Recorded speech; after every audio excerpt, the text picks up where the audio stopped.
You read that right. I think you should stop listening to your favorite POKÉTUBER. Most of you, anyway. But before we get into that, hello. My name's Jake. This is Rocket's Return. And today I want to talk to y'all about why I think you should stop listening to your favorite POKÉTUBER. There's a couple reasons. And this is going to be more so if you're into the investing side of things, not so much just the collecting. It'll be a little bit of both. So if you're just a collector boy, just stick around and hear what I have to say, if you want. But if you're one of these new Pokemon investors and you're just getting into it, don't listen to all the people on YouTube. A lot of them have been here for a very long time. And because of that, a lot of them are very advanced from where you're starting right now. What I mean by that is you're coming into this space and you are probably trying to get your hands on whatever you can. And that is a terrible way to go. You were just going to buy whatever you see. You're going to hold on to it. You're going to sit on it for a really long time. Terrible idea. Okay? Let me tell you why. Some of the stuff in this hobby does not have a good resell. It doesn't have a good resell value. It does not have a easy time. It is not going to be an easy time for you to resell it, period.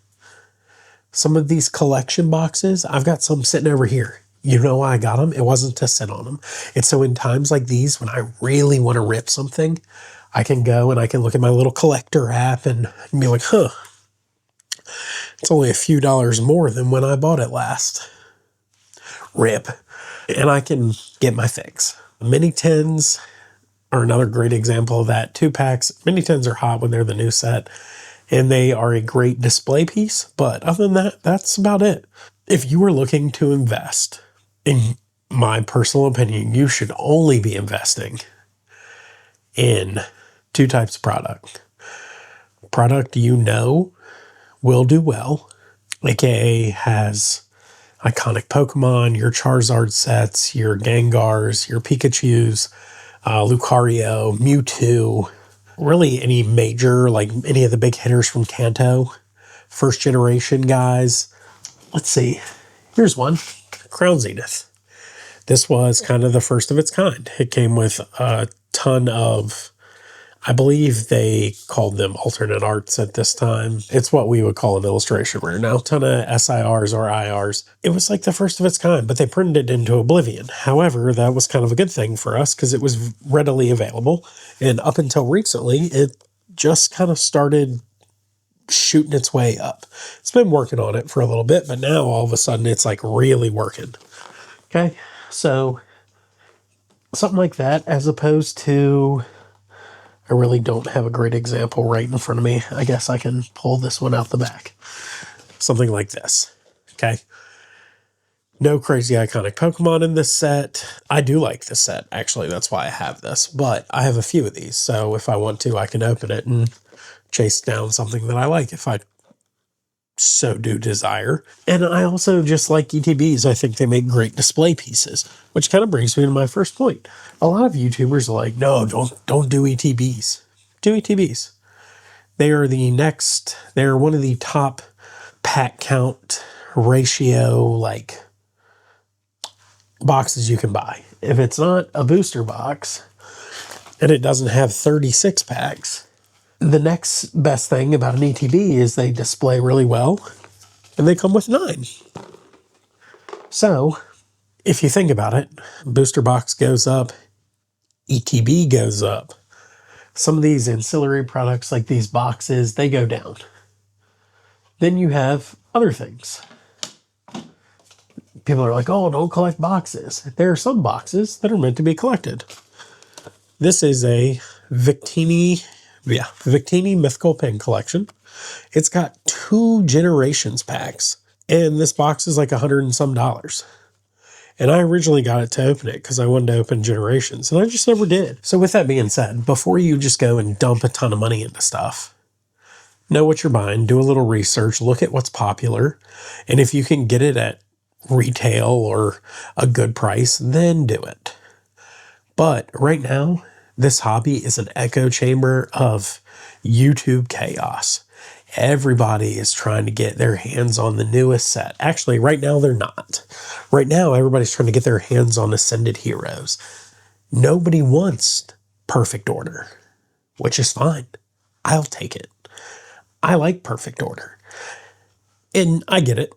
That's not everybody's set. It doesn't have any crazy cool Pokemon in it. There's no big chase cards, really. There's Zygarde, or Mega Zygarde. There's the Talonflame card is pretty cool. Clefairy is a good looking card. The Meowth is a great card. Kanto Pokemon. If you are looking to invest or collect in something and get you started, Perfect Order might be a great set for that. Despite what all these other YouTubers are saying, because it gives you an in at a lower cost than something like Crown Zenith or Paldea Evolved or even Mega Base. It gives you an in. I was watching a Pokeplumber video earlier. He said something that made me go, wow, I really should not take everything he has to say so seriously. He said, buy Fusion Strike at 900 to 950. It's a great buy and it's going to go up. That may be true, but not everybody is in Pokeplumber's position. Not everybody has a insane 6-7 figure set sitting behind them like Pokeplumber. Good on him. He has done well. He stuck to what he believed, and it has paid off. He lives a very different life than I do, and it made me realize he is not in the same position that I am. Meaning, if I can't afford a Fusion Strike box, sure, I might miss out. I probably will. That's okay. There's other things I can put my money into that I can sit on or just open. You know, I spent a bunch of money on Perfect Order the other day because I wanna test a new set. The SIRs look good.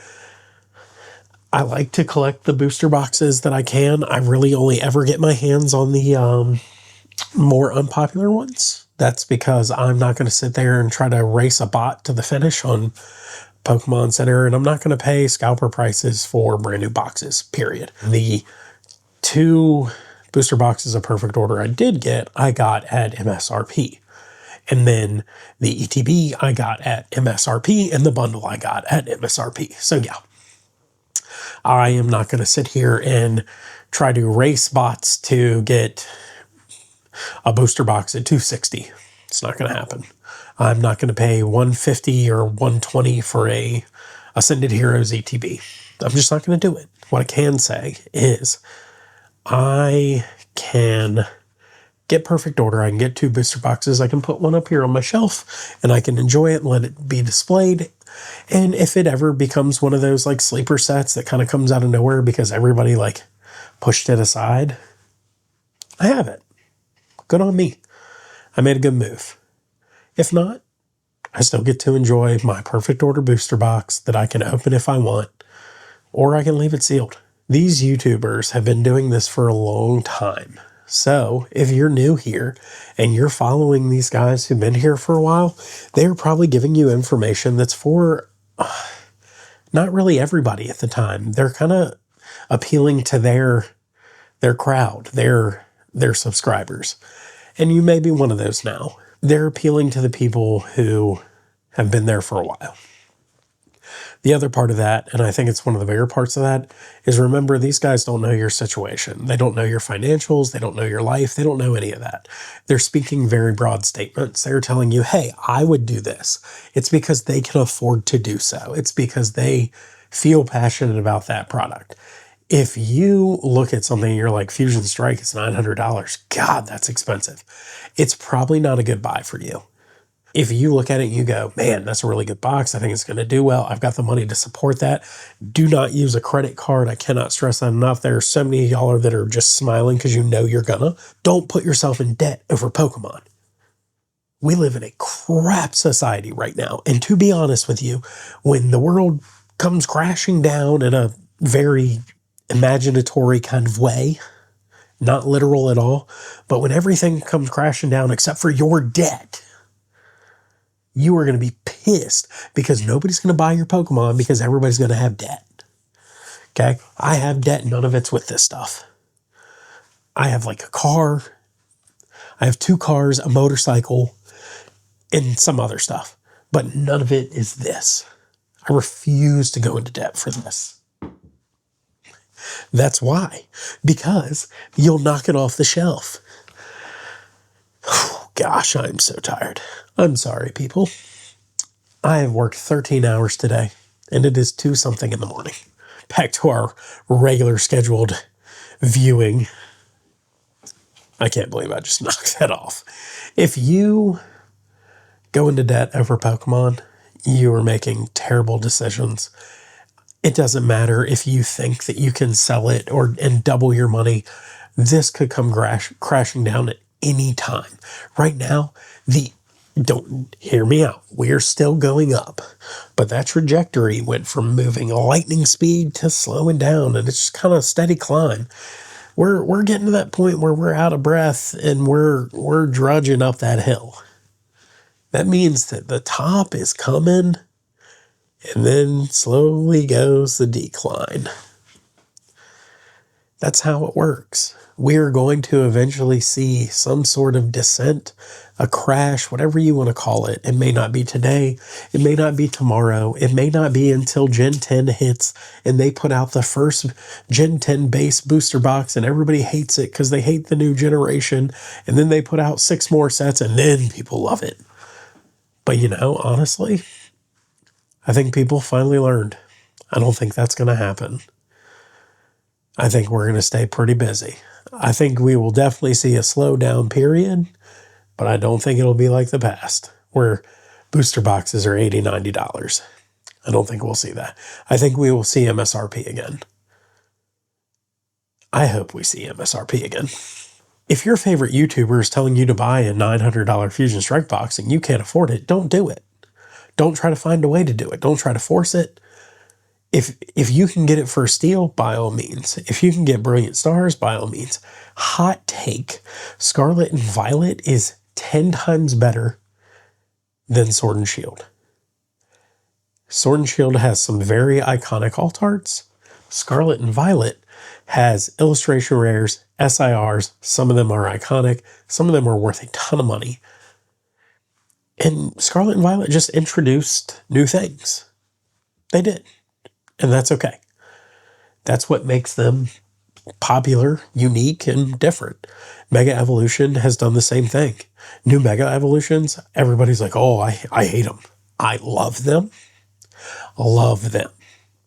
Not because I like the new stuff. Actually, honestly, to be honest with you, if you asked any of my friends, most of them would tell you, oh, no, Jake's very kind of hesitant. He's, that's stupid. The thing that everybody wants to do, I'm normally against that. If you're in the car scene and you're into Hondas, everybody was doing K series, and I was not. I was doing Prelude motors. Talk about mistakes. You want to know where my debt comes from? It's not that either. One thing that really kind of stuck out to me when I was watching this plumber video is he was kind of talking to everybody like they were listening to, sorry, of course they were listening, they were watching a video. He was talking to everybody like they have this fat bankroll like he does, and he would probably not tell you that he has a ton of money, but I think the truth is he's well off, and he's learned to roll his hobby continuously back into his hobby. Now, if that's where you're trying to get, then you should probably start somewhere different. Singles, graded slabs, something like that. Grade your own cards. That is a long wait time right now, so I really don't recommend it, and it's kind of pricey. If you have a booster box and you get it for MSRP, in a couple months you can double your money, then yeah, go for it. However, most of these investors are going to tell you you're not an investor, you're a flipper because you didn't wait 5-10 years, whatever it may be. Who cares? Who cares what they think? At the end of the day, though, if your favorite person that you're watching is telling you to do these things, just remember they don't know your exact financial situation. They don't know your current lifestyle. They don't know if you live check to check. And if you do, welcome to the club. There's a lot of us here. But if you have some extra money and you want to spend it on your hobby and you want to make a cool display piece that you like, then sure, go ahead, purchase some of this stuff.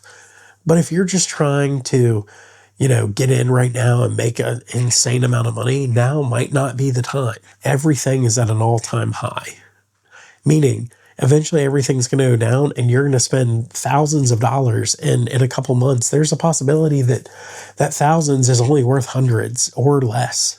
You've got to come in at the right time. Now, I'm not saying get out of my hobby. I'm saying come in and enjoy the hobby for what it is, a trading card game, a TCG. Come in and enjoy the artwork, the collecting side. I am a huge fan of Earn Collects and Jodo Jake, and their podcast is Real Collectors, Fake Investors, or Fake Investors, Real Collectors. However they say it, it's one of the two ways. They're right. Collectors get paid because at the end of the day, as a collector, whether you like it or not, there's some of y'all that are going to be real pissed off hearing this, and I don't really care.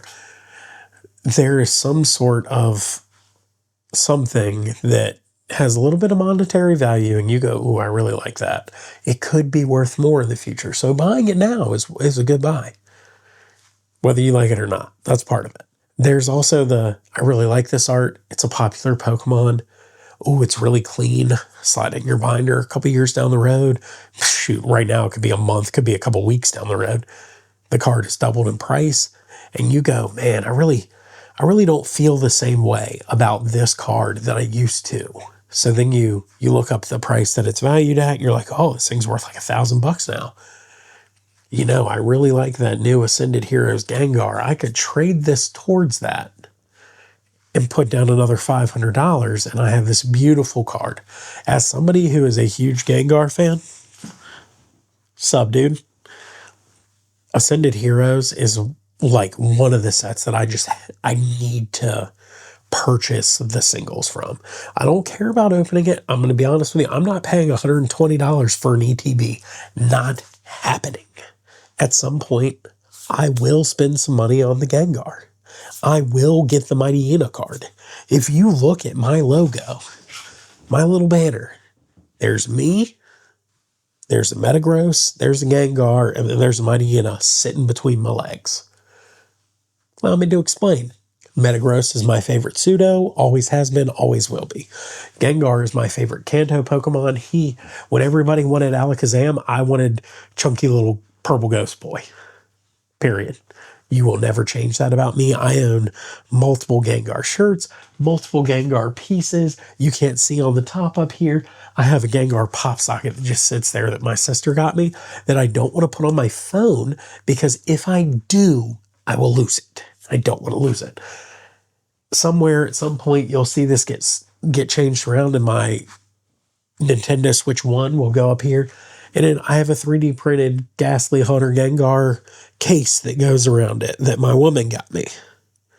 This is how much I like Gengar. And then when it comes to Mighty Ina, if you look at my logo, you'll see there's a Mighty Ina sitting between my legs with a little purple collar on that says V. That is my that is my little bit of tribute to my dog who I love so very much. Her name is Violet, hence the V. And she literally looks like a little Mighty Ina if Mighty Ina was solid black. She is a floof. All that aside, if I needed Ascended Heroes, if I really had to have it, I could come off some of this stuff and change it out. And it wouldn't be investing. It would just be trading. At the end of the day, my situation is my situation and yours is yours. So I can't really speak to yours. But what I can tell you is sit down and think about, hey, am I really in a place that I can afford this? Can I really start this hobby in this aspect? We have so many things that you can do in this hobby. Video games, the TCG itself, collecting, vending, content creation, all sorts of stuff. shows, all that. You can do all this stuff. Maybe right now is not the time for you to start your investing journey. It's okay. You will get there.